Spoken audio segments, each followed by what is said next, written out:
Hi everyone! Good afternoon. For today's video ay tatanggalin ko na yung Christmas tree namin. Ito, tanggalin na natin.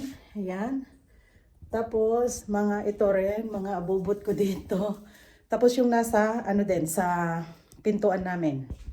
Ayan guys, tatanggalin ko na rin to. Yung mga nasa pintuan. Ayan.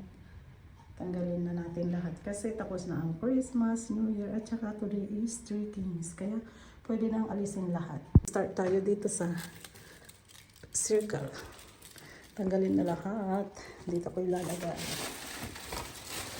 Then, ito rin.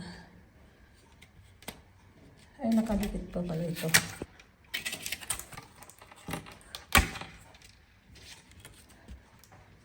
Ayan. Ito rin mga andito guys. Tanggalin na lahat. Kasi tapos na. Tanggalin na lahat. Sa December ulit guys. Next naman natin ngayon ay itong Christmas tree. So yun guys, tanggalin na natin. Kaliligo ko lang oh. Malamig kaya naka-sweatshirt ako. Tanggal na tayo.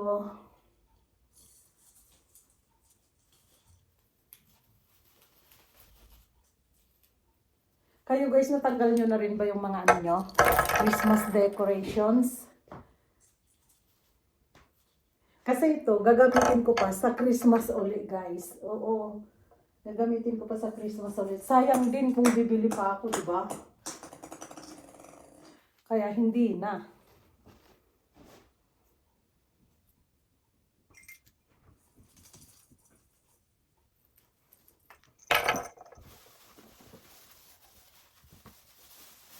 Kasi pag Christmas season guys, mahal ang mga ito pag bilhin mo.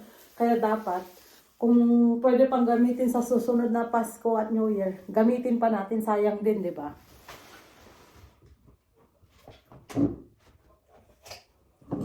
Dito na yung star. Tapos yung Christmas light niya. Tanggalin na rin natin lahat-lahat. Kasi tapos na sa next Christmas ulit, guys. Ayan. Dito ko pala ilalagay, oh, yung Christmas tree ko ito. Tapos yung mga abubot naman dito.